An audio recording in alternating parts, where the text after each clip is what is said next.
अब देखो यहाँ, ठीक है ना, सबसे पहले थोड़ा ज्योग्राफी के बारे में समझते हैं। जो ये ज्योग्राफी है ये जो है दो शब्दों से मिलकर बना हुआ है, ठीक है ना। वो दो शब्द कौन कौन से हैं? जियो प्लस ग्राफी। जियो का अर्थ क्या होगा? भू। भू का अर्थ क्या हो गया? पृथ्वी। यानी जियो का अर्थ क्या हो गया? पृथ्वी। और ग्राफी का अर्थ क्या हो गया? वर्णन करना, ठीक है ना, यानी कि पृथ्वी का वर्णन करना। तो अब केवल हम पृथ्वी का वर्णन, अब ये वर्णन शब्द केवल सीमित नहीं है, ये वर्णन क्या होगा? संपूर्ण जो पृथ्वी है हमारी, जो ये पृथ्वी है, ठीक है ना, इस पर मान लो हम जो है ये स्थल मंडल है कहीं पे, ठीक है, यानी ये भूमि है, यहाँ पे जो है मानव खड़ा है, ठीक है ना। अब मानव के लिए ये संपूर्ण पृथ्वी का अध्ययन, ये वर्णन जो है पूरी पृथ्वी का अध्ययन में आ जाएगा, ठीक है ना। यानी मानव जिस खंड पे खड़ा है, यानी स्थल खंड जहाँ पे हम खड़े हैं, इसमें क्या क्या आ जाएगा? इस वर्णन में स्थल खंड भी आ जाएगा। मानव के ऊपर का जो वायु वाला क्षेत्र, उसको क्या कहते हैं? जहाँ वायु रहती है, वायुमंडल। और पृथ्वी के नीचे, पृथ्वी के नीचे भूगर्भ, ठीक है ना। तो और भूगर्भ, फिर इसमें एक और आ जाएगा जहां पानी है, जलमंडल। तो पृथ्वी के वर्णन में हमने इन सब का वर्णन करना है। यानी अब एक परिभाषा बनाएंगे ज्योग्राफी की, तो भूगोल वह विज्ञान तुल्य विषय है। विज्ञान तुल्य क्यों कहा हमने? विज्ञान आपने पढ़ा होगा कि विज्ञान किसे कहते हैं? विज्ञान वह विषय होता है जो क्या होता है? क्रमबद्ध होता है, तर्क होता है जिसमें, ठीक है ना, जिसमें प्रमाण होता है। तो भूगोल में भी क्या है? आपको प्रमाण मिल जाएंगे जो तथ्यों पर और हमारे निष्कर्ष पे क्या हो जाता है? जिसका विश्लेषण हो जाता है। हम केवल ये नहीं कह सकते स्थल मंडल में ऐसा, उसके लिए हमारे पास क्या होना चाहिए? प्रमाण होना चाहिए, ठीक है ना। अब हमने कहा कि भूगोल जो है पृथ्वी का वर्णन करने वाला विषय है। तो पृथ्वी का वर्णन किस किस रूप में करेगा? वो उसका वायुमंडल का भी वर्णन करेगा, स्थल मंडल का भी वर्णन करेगा, भूगर्भ का भी अध्ययन करेगा, जल मंडल हो गया, और हमारा लास्ट बचा क्या? अंतरिक्ष मंडल, अंतरिक्ष विज्ञान जिसको कहते हैं अंतरिक्ष। इसको हम भूगोल की भाषा में क्या कहते हैं? खगोलिकी या एस्ट्रोनॉमी, ठीक है ना।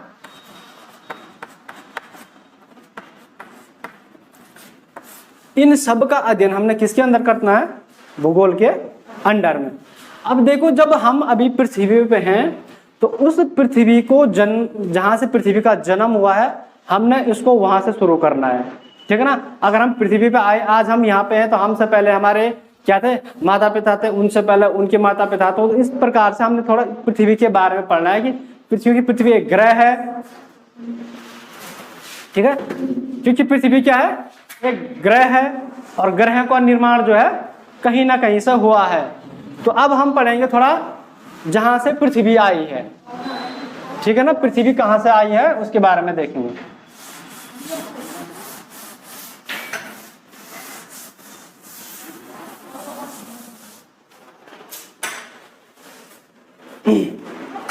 पृथ्वी की उत्पत्ति जो है ब्रह्मांड की उत्पत्ति के बाद हुई, जैसे मैंने अभी बताया, ठीक है ना।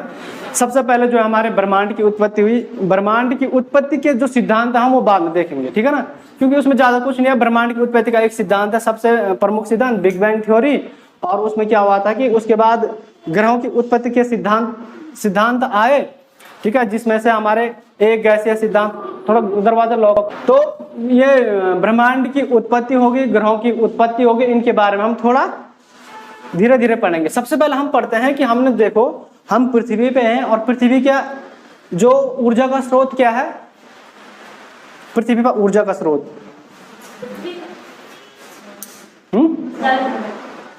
पृथ्वी का ऊर्जा का जो स्रोत है, आपने देखा होगा, सुबह उठते हैं क्या होता है? सूर्य। शाम होती है सूर्य चले जाता है, पृथ्वी पर क्या हो जाता है? क्या पूरी पृथ्वी पर अंधेरा होता है? कहाँ होता है? कहाँ? वहां कहाँ? देवतोली में। हाँ, चलो, इसका ज्योग्राफी देखो, इतना इंटरेस्टिंग सब्जेक्ट है, पर इसको रटना नहीं है। अरे जियो प्लस ग्राफी, ये दो शब्द हैं जिसका अर्थ होता है पृथ्वी का वर्णन। पृथ्वी का वर्णन हम जो है, जियो का अर्थ होता है पृथ्वी और ग्राफी का अर्थ होता है वर्णन करना। यानी भूगोल वह विज्ञान तुल्य विषय है जिसमें हम क्या है, पृथ्वी का वर्णन करते हैं। और जो ये वर्णन शब्द है इसका अर्थ समझ गए ना, क्या क्या वर्णन करना है इसमें? वायुमंडल का वर्णन, स्थल मंडल का वर्णन, जल मंडल का वर्णन, भूगर्भ का वर्णन और जो हमारा अंतरिक्ष है उसका वर्णन।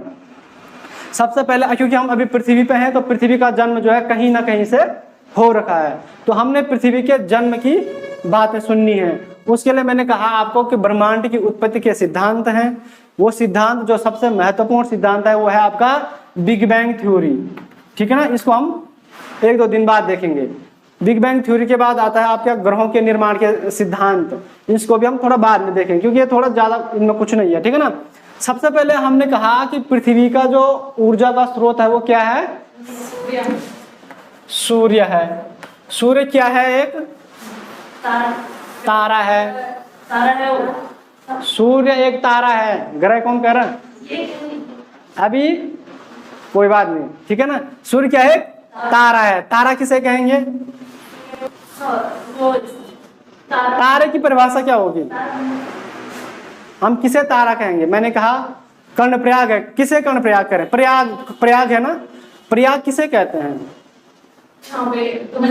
दो नदियों का संगम होता है, ठीक है, उसे प्रयाग कहते हैं। सूर्य तो हमने नाम डाला उसका, वो सूर्य क्या है? एक तारा है। ये क्या है? एक तारा। लेकिन तारा किसे कहेंगे? अब बोलेंगे तारा सूर्य को कहेंगे, ठीक है, और तारा को सूर्य कहते हैं, सूर्य को तारा कहते हैं। ये नहीं, ठीक है ना। हम क्योंकि ब्रह्मांड में सबसे अधिक संख्या किसकी है? तारों की। अभी मैंने बताया कि तारों से मिलकर के सब कुछ बना है, ठीक है। तारे से मिलकर क्या बना है? आकाश गंगा बनी है, ठीक है। एक आकाश गंगा में कितने? 100 अरब तारे, ठीक है ना। उन 100 अरब तारों से एक आकाश गंगा बनी है और 100 अरब आकाश गंगाओं से क्या बना है? हमारा ब्रह्मांड बना है। तो यहाँ पे देखो, सबसे पहले हम पढ़ते हैं कि तारे के बारे में। तारा क्या है, ठीक है ना, किसे हम तारा कहेंगे। अब यहाँ से आप नोट्स बनाना शुरू कर देंगे, ठीक है ना। तारा उदाहरण है कौन? सूर्य। सबसे पहले हम कहते हैं तारा। तारा किसे कहेंगे हम, ठीक है ना। तारा बनने के लिए सबसे पहले कंडीशन होनी चाहिए कि उसके पास क्या होना चाहिए? एक तो उसकी ऊर्जा, या इसको कहते हैं प्रकाश। इसको कहता हूं इंग्लिश में क्या? लाइट। और दूसरा क्या होना चाहिए उसके पास? ऊष्मा यानी हीट। ये जिस भी आकाशीय पिंड के पास ये दो चीजें हैं वो क्या कहलाएगा? तारा। यानी तारा वह, आप परिभाषा लिखिए, तारा वह आकाशीय पिंड, तारा डालो पहले, वह आकाशीय पिंड जिसके पास स्वयं क्या? ऊर्जा ऑब्लिक प्रकाश तथा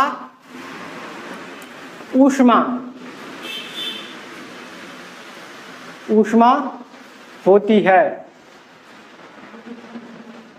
उसे तारा कहते हैं। एक चांद देखा आपने? चांद क्या होता है? चमकता है। कैसे चमकता चांद? कैसे चमकता है? सूर्य की किरणों से चमक। क्या उसका अपना प्रकाश है? नहीं। इसलिए सूर्य, ये चंद्रमा क्या है? तारा है, ग्रह है या उपग्रह है? किसका? पृथ्वी का उपग्रह है भाई। सब धोतल बोतल हो रखा, इधर से उधर, इधर से उधर है ना। देखो, तारे की परिभाषा है कि वो आकाशीय पिंड जिसके पास अपना प्रकाश और अपनी ऊष्मा होती है। जैसे उदाहरण के लिए आप सूर्य देख लो, क्या है? सूर्य। जब सूर्य उगता है क्या होता है? उजाला हो जाता ना, यानी प्रकाश आता है। अभी बाहर, अभी तो धूप नहीं लगी, बाहर जाओगे उसमें क्या हो गया? प्रकाश मिलता है। भाई जब सूर्य में प्रकाश होता है तब भी तो पृथ्वी पे क्या हो जाता है, उजाला हो जाता है, ठीक है ना। अब सूर्य की रोशनी में गर्मी होती है, गर्म पड़ दो सूर्य पर, गर्मी भी होती है, यानी उसमें क्या है, ऊष्मा भी होती है। तो प्रकाश होना चाहिए और उसकी किरणों में क्या होनी चाहिए, गर्मी होनी चाहिए। अब तुम बोलोगे भाई इतना बड़ा ब्रह्मांड है और केवल उसमें सूर्य ही क्या एक तारा है, क्योंकि हमें सूर्य ही दिखाई देता है, ठीक है ना। लेकिन ऐसा नहीं है, जो ये हमारी पृथ्वी है, ठीक है, यहां से जो ये सूर्य है ना, सबसे नजदीक का तारा हमारा कौन है, सूर्य। हमारे पृथ्वी के वगैरह में पृथ्वी के सबसे नजदीक कौन है, सूर्य है, ठीक है ना। और ये कितना नजदीक है, इसकी जो डिस्टेंस है लगभग 15 करोड़, औसत बोल 15 करोड़ किलोमीटर, इतना नजदीक है। कितना नजदीक है, 15 करोड़ किलोमीटर, इतना नजदीक है, ठीक है। यहाँ से लगभग देवतोली तक है ना, इतना ही होता है 15 करोड़ किलोमीटर। हम सूर्य जो है हमारा सबसे करीबी तारा है, इसलिए हमें केवल क्या है, सूर्य ही हमारे लिए क्या है, महत्वपूर्ण है। लेकिन ऐसा नहीं है कि ब्रह्मांड में केवल सूर्य ही एक तारा है, ऐसे न जाने कितने असंख्य करोड़ों लाखों तक। आप जब ऊपर देखते हैं ना आसमान में जो चमकते हैं ना, वो सब तारे हैं और सूर्य के बराबर हैं, कोई सूर्य से बड़े तारे हैं। इतना बड़ा विशाल, जो हम सोचते इतना छोटा तारा होगा ये पृथ्वी से इतने छोटा दिखता है, वो एक्चुअली है नहीं, कोई सूर्य से बड़े तारे हैं, ठीक है। कोई सूर्य जितने बड़े तारे हैं वो हमें छोटे इसलिए दिखाई देते हैं क्योंकि वो पृथ्वी से बहुत दूर है, इसलिए वो हमें छोटे दिखाई देते हैं, ठीक है ना। तो ये तो हो गया तारा। तारा किसे कहेंगे, जिसके पास स्वयं की ऊर्जा तथा प्रकाश ऊष्मा होती है, उसे तारा कहते हैं। ठीक है, बहुत अच्छी बात है। अब ये तारा बनता कैसे है, ठीक है ना। भाई किसी का निर्माण होता है तो उसके पीछे कोई लॉजिक तो होना चाहिए, है ना। तो सबसे पहले जो ये तारा बनता है, तो जैसे ब्रह्मांड की उत्पत्ति हुई थी ना, हम यहाँ पे कहें कि सबसे तारा बनता है, वो बनता है गैसों से, ठीक है ना। तारा बनता कैसे, गैसों से बनता। अब गैसों से कैसे बनता है, क्योंकि ब्रह्मांड में देखो आप, यहाँ पे क्या बहुत प्रकार की क्या है, वायु है, अनेक वायु है ब्रह्मांड में, क्योंकि गुरुत्वाकर्षण शक्ति सबसे अधिक है। देखो हर तारे का अपना एक गुरुत्वाकर्षण है। हम ये चौक फेंक रहे, ये गुरुत्वाकर्षण है, ठीक है ना। ये पंखा चल रहा, पंखे से क्या आती है, कैसे आती, पंखे के अंदर हवा होती क्या, वो कैसे फेंकता है, वो पीछे की हवा को खींचता है और नीचे फेंकता है, वो क्या है, उसकी गुरुत्वाकर्षण शक्ति होगी। इसी प्रकार से ब्रह्मांड में जो गुरुत्वाकर्षण शक्ति होती है, और जो ब्रह्मांड में जो गैसें हैं, ठीक है ना, अनेक प्रकार की गैसें, गैसों के बादल होते हैं। जैसे बादल होते हैं ना, आप बादल जैसे कोहरा देखते हैं, किसी टाइम कोहरा क्या होता है, बिल्कुल छाटा छाटा रहता है तो आसपास दिखाई देता है, किस टाइम बिल्कुल घना कोहरा रहता है तो यहाँ से वहां दिखाई नहीं देता है। उसी प्रकार से जब ब्रह्मांड में जो है, जो गैसें होते हैं, जो गैसों के बादल होते हैं, थोड़ा देख लेना एक बार, उसके बाद बनाना नोट्स। ये विरल गैस समझते हैं ना, दूर दूर फैली गैस है। अब ब्रह्मांड में क्योंकि गुरुत्वाकर्षण होता है, तो गुरुत्वाकर्षण से ये क्या होती है, एक दूसरे को अपनी ओर खींचते हैं। जब ये एक दूसरी गैस को अपनी ओर खींचते हैं तो इनमें क्या बढ़ जाता है, संकुचन बढ़ जाता है, ठीक है ना। संकुचन समझते हैं, जैसे आप लोग अभी हाँ, आप लोग जैसे अभी इधर बैठे हैं, एक उधर है एक इधर, अब क्या हो जाएगा, संकुचित हो जाएंगे एक जगह पे, तो आप लोगों के बीच की जो जगह वो क्या हो जाएगी, कम हो जाएगी। तो इस गैस के बीच की जो जगह होती है वो क्या हो जाएगी, अब कम हो जाती है। इसको कहते हैं हम क्या, निहारिका या नेबुला इसको कहा जाता है।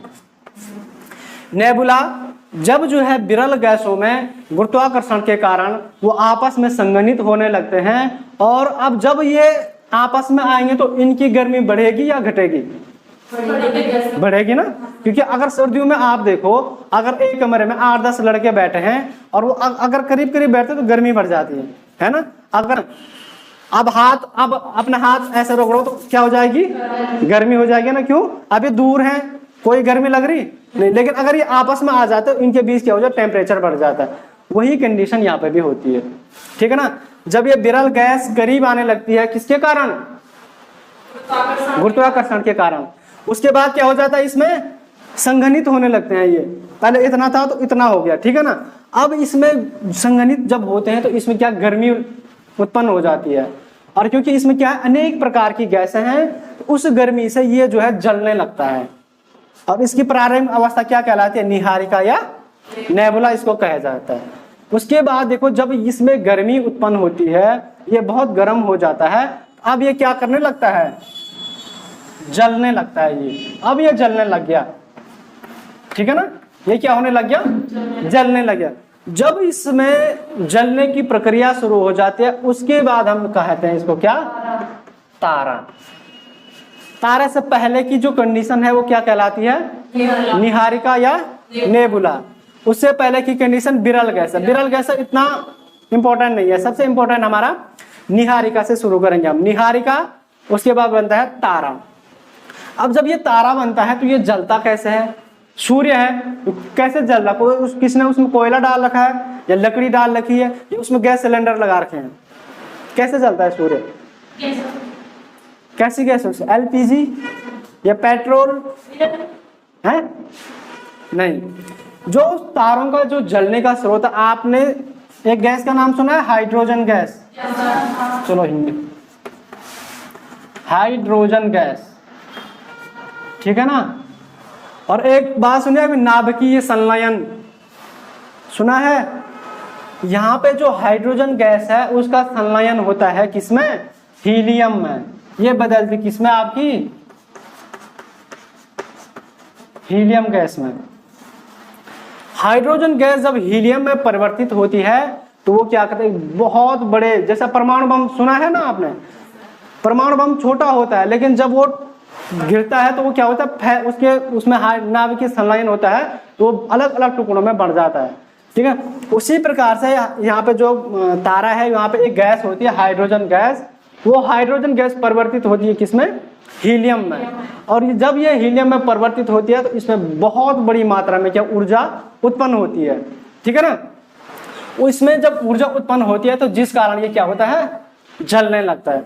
प्रश्न आएगा कि तारों में ईंधन का स्रोत क्या है, तो क्या है, helium gas, sorry hydrogen gas. नाभिकीय संलयन होता है या नाभिकीय विखंडन, नाभिकीय संलयन होता है। तो तारों में क्या होता है, नाभिकीय संलयन होता है। चलो ये भी थोड़ा हमने जान लिया। उसके बाद आपके दिमाग में एक कॉन्सेप्ट आएगा कि भाई जो सब पृथ्वी है तो पृथ्वी की सतह कैसी है, ठोस है, द्रव है या गैस में है। पृथ्वी की अवस्था जो स्थल है वो क्या है, ठोस अवस्था में है। तो ये तारे हैं, जो ये तारे हैं ये किस अवस्था में रहते होंगे, ठोस में रहते होंगे, गैस में रहते होंगे या द्रव में रहते होंगे, या इन तीनों में से कुछ नहीं।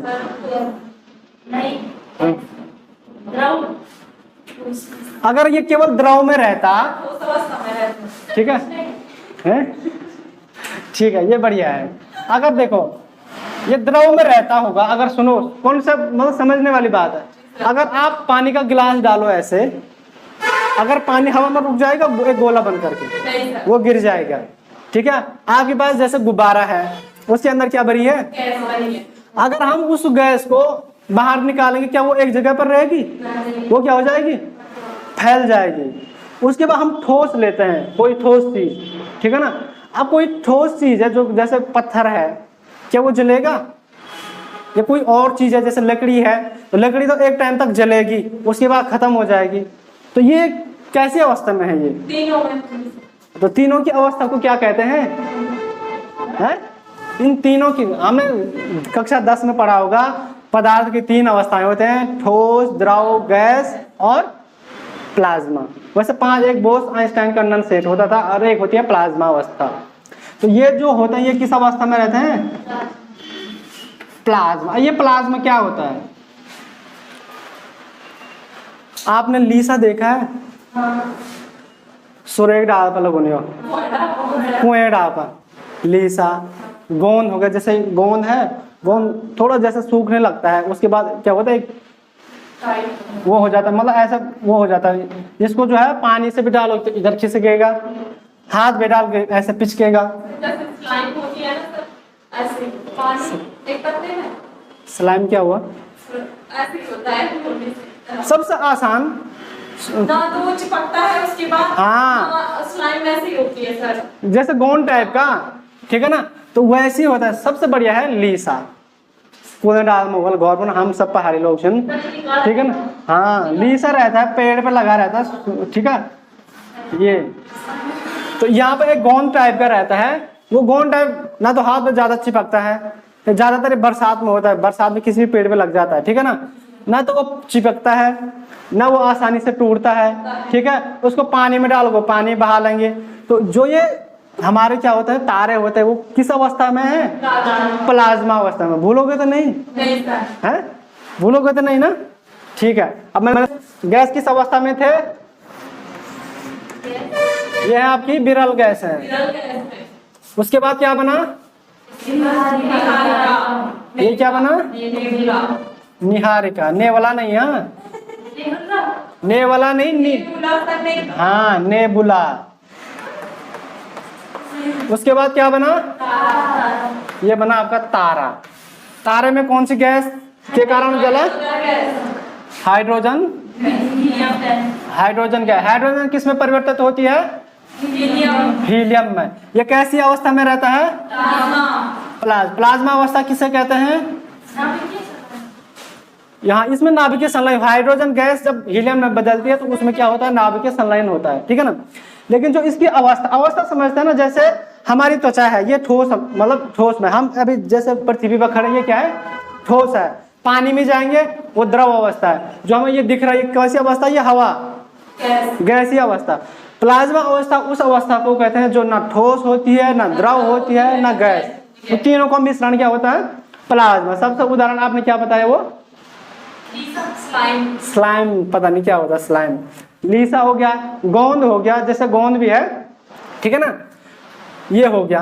अब इसके बाद जो है, जब किसी चीज का निर्माण होता है तो क्या उसका कभी अंत होगा, है? होता है भाई। इंसान ने जन्म लिया है तो उसका एक बार अंत हो जाएगा। क्या कभी सूर्य का अंत होगा, क्यों नहीं होगा,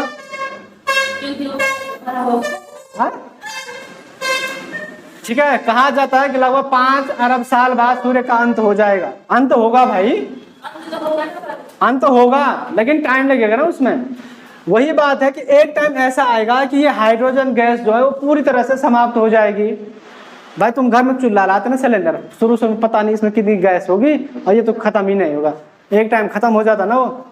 वही बात है इस तारे में, जो हाइड्रोजन गैस है एक टाइम ऐसा आ जाता है कि ये हाइड्रोजन गैस जो है समाप्त होने लगती है। क्या जो चूल्हा हम घर में जलाते हैं, ठीक है, वो एकदम से खत्म हो जाता है, आपको पता नहीं लगता, पता लगता है ना। कैसे पता लगता है, कैसे, हाँ, जो आंच धीमी हो जाएगी।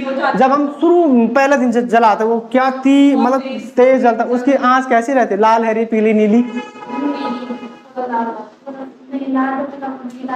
हाँ नीली रहती है। जब फर्स्ट देखो, जब आप पहले दिन जलाते हो बिल्कुल क्या जलेगी, नीली आंच, ठीक है ना। जैसे जैसे खत्म होने लगेगा वो ऐसे पुतक पुतक पुतक करके क्या हो जाए, लाल रंग का होने, लाल पीला होने लगेगा। उससे आपको पता लग जाता है अब सिलेंडर क्या होना, खत्म होना। और एक दिन ऐसा हो जाता है, अब खत्म भी ऐसा नहीं होता, अब ऐसा चला फुट वो हो गया, जैसे लाइट जली वहां से बटन बंद कर दी, लाइट एकदम से बंद हो गई, ठीक है ना। लेकिन गैस ऐसा नहीं होता, गैस पहले ऐसे लपटाए हैं, फिर धीरे धीरे धीरे धीरे धीरे करके और खत्म हो जाएगा, एकदम से नहीं होता ना। वही सीन यहाँ भी है, क्योंकि यहाँ पे भी गैस है, ठीक है ना। अब देखो यहाँ पे तारा है, इसकी हाइड्रोजन गैस एक टाइम पे क्या हो जाएगी, खत्म हो जाएगी। लेकिन एकदम से खत्म नहीं होगी, उससे पहले इसकी जो है बहुत सारी कंडीशन आती है। इस तारे की जब 90% ईंधन खत्म हो जाएगी, ठीक है ना, जब यानी अब यहाँ पे सिलेंडर को ध्यान में रखना, जब सिलेंडर की 90% गैस खत्म हो जाएगी तो वो लाल लाल जलने लगता है, ठीक है ना। तो जब इस तारे का 90% ईंधन खत्म होने लगता है और इसका रंग जो है लाल होने लगता है, ठीक है ना, लाल होने लगता है, तो इसको कहते हैं हम क्या, लाल दानव तारा, लाल दानव तारा। राक्षस भी होता है लेकिन नाम दिया गया उसको लाल दानव तारा, ठीक है ना। लाल दानव तारा कब बनता है, जब तारे का क्या हो जाएगा 90% गैस 90% गैस खत्म हो जाएगा। लाल दानव तारा क्यों कहते हैं इसको? क्योंकि इसके बाद इसका रंग क्या हो जाता है? लाल हो जाता है। ये है आपका लाल दानव तारा। अब यहां से किसी भी तारे की दो कंडीशन आती हैं। अगर ये तारा छोटा होगा तो अलग कंडीशन आएगी, अगर ये तारा बड़ा होगा तो अलग कंडीशन आएगी। अब चलो हम ये बताते हैं आपको कि अगर हम कहते हैं कि कोई चीज बड़ी है या कोई चीज छोटी है, उसके लिए हमें क्या चाहिए? किसी से छोटा या किसी से बड़ा, यानी हमें किसी से कंपेयर करेंगे तभी तो कहेंगे। हम कहेंगे यहाँ पे उम्र में सबसे बड़ा कौन है, ठीक है ना? तो वैसे सबसे बड़ा जब हम बोलेंगे कि आपसे बड़ा आप हैं, आपसे बड़ा आप हैं, किसी से कंपेयर करेंगे ना, नहीं तो सब बड़े ही हैं। अगर मैं कहूँगा जैसे आप अकेले यहाँ पे खड़े हैं, मैं बोलूँगा आपसे बड़ा कौन है, मतलब आप किससे बड़े हैं, तो आप तो यहाँ पे कोई है नहीं जिससे आप कंपेयर कर सकें। तो यहाँ पे ये अगर तारा छोटा या बड़ा हम किससे कहेंगे, इसकी तुलना करते हैं हम किससे? सूर्य से, ठीक है ना? यहाँ पे बना रहा हूं मैं ये सूर्य। अगर ये लाल दानव तारा, ठीक है ना, अगर ये लाल दानव तारा सूर्य से छोटा होगा, ठीक है ना, सूर्य से क्या होगा? कितना छोटा? एक माप भी तो होना चाहिए। सूर्य से कितना छोटा होगा? तो सूर्य से होगा 1.44 गुना छोटा। क्या कहा मैंने? यहां पे पहली कंडीशन ये तारा है, ठीक है ना? अगर ये वाला तारा जो लाल दानव तारा है, अगर ये जो है सूर्य से अगर क्या होगा? छोटा होगा। सूर्य से छोटा होगा, कितना छोटा होगा? 1.44 गुना छोटा होगा। तो ये क्या बन जाएगा? लाल दानव तारा बन जाएगा, श्वेत वामन बन जाएगा। अब अभी तक हमने क्या रटा था? केवल कि श्वेत वामन होता है, काला वामन होता है, लाल दानव तारा होता है। सौर मंडल में तो पढ़ा होगा आपने, नहीं पढ़ा? सौर मंडल यही तो है, तो एक तारे का निर्माण नहीं पढ़ा? चलो कोई नहीं, यहाँ सब पढ़ेंगे, ठीक है ना? ये जो लाल दानव तारा है ये किससे छोटा होगा? कितना छोटा होगा? 1.44 तो क्या बन जाएगा ये? श्वेत वामन। और जब ये श्वेत वामन बन जाता है तो इसका कितना % ईंधन खत्म हो जाएगा? 95% ईंधन खत्म हो जाएगा, ठीक है ना? अभी समझा रहा हूं, अब इससे आपके पास इतने सारे क्वेश्चन बन गए, आप इसको अंदाजा नहीं लगा सकते, ठीक है ना? श्वेत वामन बन गया। कब बना श्वेत वामन? जब इसका 90% ईंधन खत्म हो गया और ये जो लाल दानव तारा था ये क्या हो जाएगा? क्या था? सूर्य से छोटा रहा होगा। अगर ये सूर्य से छोटा होगा, कितना छोटा होगा? 1.44 गुना छोटा होगा, इसका 95% ईंधन समाप्त हो जाएगा, तो ये क्या बन जाएगा? श्वेत वामन। श्वेत वामन के बाद अगर जब इसका एक टाइम अब 95% खत्म हो गया और जब 100% खत्म हो जाए तब क्या होगा? जब इस तारे का 100% ईंधन खत्म हो जाएगा, क्या उस समय ये चमकेगा? नहीं चमकेगा ना? तो अब श्वेत वामन के बाद जब इसका पूरा ईंधन खत्म हो जाता है तो इसको कहते हैं क्या? काला वामन। मजा आ रहा है? ठीक है ना? अब देखो जो ये श्वेत वामन है इसको जो है एक पॉइंट यहाँ पे इसको जीवाश्म ग्रह भी कहते हैं, ठीक है? जीवाश्म तारा भाई, हाँ, श्वेत वामन को ही जीवाश्म तारा भी कहा, एक नाम है इसका, ठीक है ना? श्वेत वामन को ही जीवाश्म, जीवाश्म क्यों कहा जाता है? जीवाश्म समझते हैं? जीवाश्म जो जैसे कोयला, हम कहते हैं जीवाश्म, जीवों के अंश, ठीक है? जैसे कोयला हो गया, कोयला किससे निकलता है? लकड़ी के, लकड़ी में पेड़ पौधों से, ये इनको कहते हैं हम जीवाश्म। जो हम पेट्रोल जलाते हैं ये क्या है? जीवाश्म। तो ये जीवाश्म से, क्योंकि इसको जीवाश्म इसलिए कहते हैं क्योंकि ये अपनी अंतिम, यही तारे की अंतिम अवस्था है जहां पर ये चमकता है। छोटे तारों की, श्वेत वामन छोटे तारों की अंतिम अवस्था है जहां पर ये चमकता है। उसके बाद ये क्या हो जाता है? खत्म हो जाता है, ठीक है? और जब ये खत्म हो जाता है तो इसको कहते हैं हम क्या? काला वामन। ये तो छोटे तारे की क्या हो गई? ये छोटे तारे की क्या हो गई? कंडीशन हो गई। लेकिन जब ये छोटा तारा है उसके बाद तारा बड़ा भी तो हो सकता है सूर्य से। भाई इस पृथ्वी पे हर इंसान की हाइट तो बराबर नहीं है, हर इंसान उम्र में बराबर नहीं है, हर इंसान बुद्धि में बराबर नहीं है, नहीं है ना? उसी प्रकार से जो तारे हैं वो कोई सूर्य से बड़े हैं, ठीक है, कोई सूर्य से छोटे हैं, कोई सूर्य के बराबर हैं, ठीक है ना। तो जब ये सूर्य से बड़ा रहता है, अब क्या ऊपर हमने क्या देखा, सूर्य से छोटा, कितना छोटा, 1.44 गुना छोटा। अब जब जो है ये सूर्य से क्या रहता है, बड़ा, ये लाल दाना हो गया, ठीक है ना, ठीक है ना। अब जब ये सूर्य से बड़ा रहेगा, कितना बड़ा रहेगा, एक माप तो होनी चाहिए ना, तो सूर्य से 1.44 गुना बड़ा, ऊपर क्या था 1.44 गुना छोटा, और नीचे क्या था 1.44 गुना बड़ा। तब क्या हुआ, जब ये लाल दानव तारा सूर्य से 1.44 गुना बड़ा होता है, इसका जो नया तारा बनता है, यह बनता है अभिनव तारा। अभिनव तारा, ये क्या बन गया यहाँ पे, अभिनव तारा, ठीक है ना। दिमाग में घोंच पोच होने लग गया होगा अब, ठीक है ना। जब ये लाल दानव तारा जो है सूर्य से 1.44 गुना बड़ा रहेगा, तो उसके बाद क्या बन जाएगा, ये अभिनव तारा। क्यों, क्योंकि जब ये सूर्य से बड़ा रहता है और धीरे धीरे क्या होता है, इसकी ईंधन समाप्त होने लगती है। अब यहाँ पे तो इसमें विस्फोट हो जाता है। जब इसका ईंधन समाप्त हो जाता है, जैसे आप देखते हैं जैसे कांच है, ठीक है ना, कांच को तुम ज्यादा गर्म करोगे, एकदम से उसमें पानी डालो, क्या हो जाएगा, वो चटक जाएगा ना। तो उसी प्रकार ये भी होता है, जब एकदम से ये, क्योंकि सूर्य से बड़ा तारा है, इसमें सूर्य से ज्यादा ईंधन है, ज्यादा गर्मी है, अब एकदम से जब ये धीरे धीरे ठंडा होने लगता है, तो ये क्या हो जाता है, फट जाता है, ठीक है ना। इसलिए अभिनव तारे को क्या कहते हैं, विस्फोटक तारा भी कहते हैं, विस्फोटक तारा, ठीक है। जब इसमें विस्फोट होता है तो इसमें विशाल ऊर्जा जो है मुक्त होती है। इसी का दूसरा नाम क्या है, सुपरनोवा। हिंदी में लिखता हूं, सुपरनोवा, इसी को कहते हैं सुपरनोवा, इंग्लिश नाम है इसका सुपरनोवा। देखो, लाल दानव सूर्य से 1.44 छोटा गुना छोटा था, तो क्या बना, श्वेत वमन बना।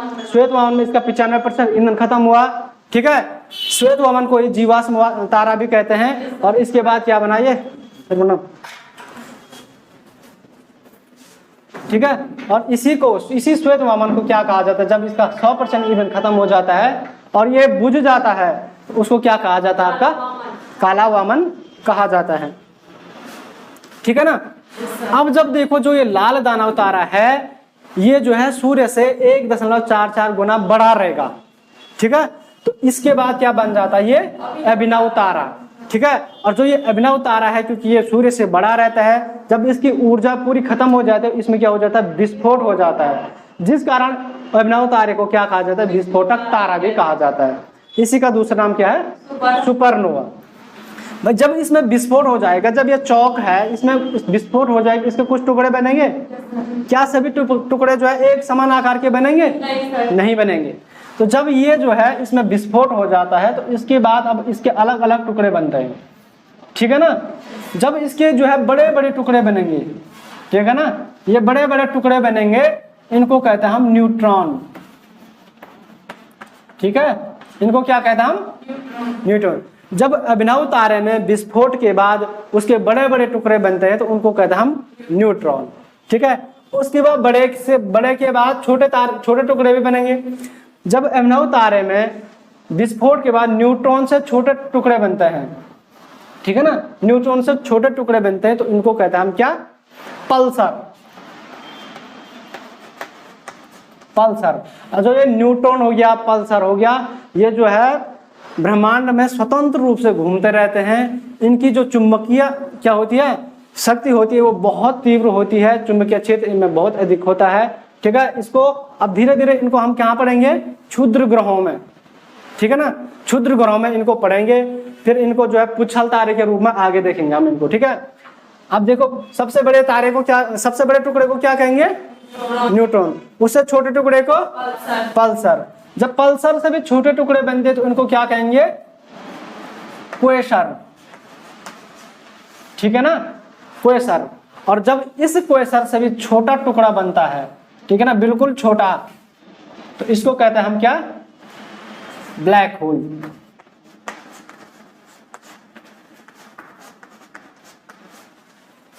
देखो यहाँ से कंडीशन देखो, लाल दानव तारा कब बनता है? जब इस सूर्य का तारे का क्या हो जाता है 90% ईंधन समाप्त हो जाता है। उसको लाल दानव तारा क्यों कहते हैं? क्योंकि उसका रंग क्या हो जाता है?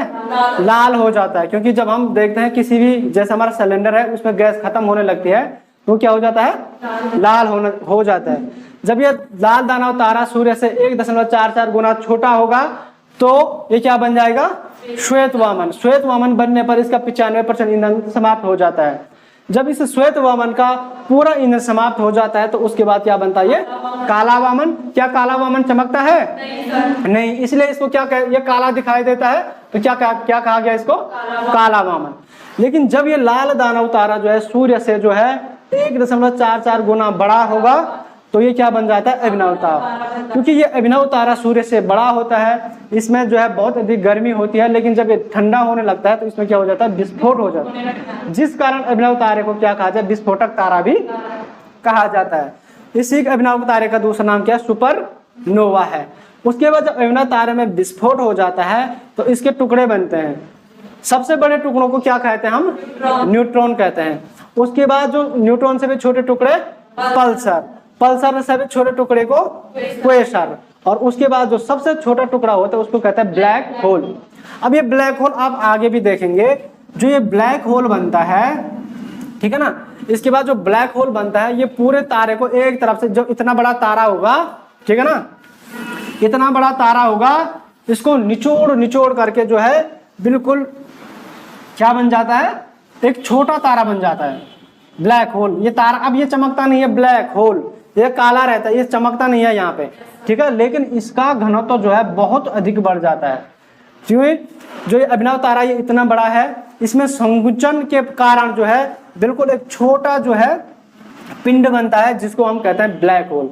यह ब्लैक होल जो है इतना इसका घनत्व होता है, इससे क्या नहीं हो पाते हैं? सूर्य की किरणें जो है आर पार नहीं हो पाती हैं, और ना ही ये अपने आप से क्या करता है? किरणों को वापस फेंकता है। आप देखते हैं कि जब कोई चीज काली होती है, ठीक है, तो वो अपने, हम कहते हैं ना कि गर्मियों में क्या करो? सफेद कपड़े पहनो, और सर्दियों में क्या करो? क्यों?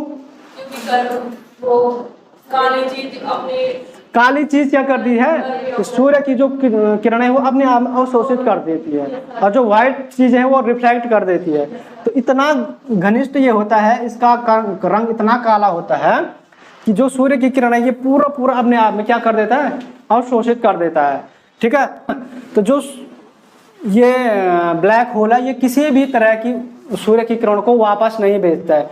जिस चीज से जो है किरणें वापस नहीं आती वो क्या हो जाता है? काला पड़ जाता है, ठीक है ना। इसलिए ये जो है काला दिखाई देता है ब्लैक होल। और क्या ये ब्लैक होल जलेगा? नहीं दिखेगा। तो ये अंतरिक्ष में क्या एक काले धब्बे की तरह दिखाई देता है, जिस कारण इसको क्या कहते हैं? ब्लैक होल कहते हैं। थोड़ा ये फिगर आप बना देना। बना रहे हैं? बना दो।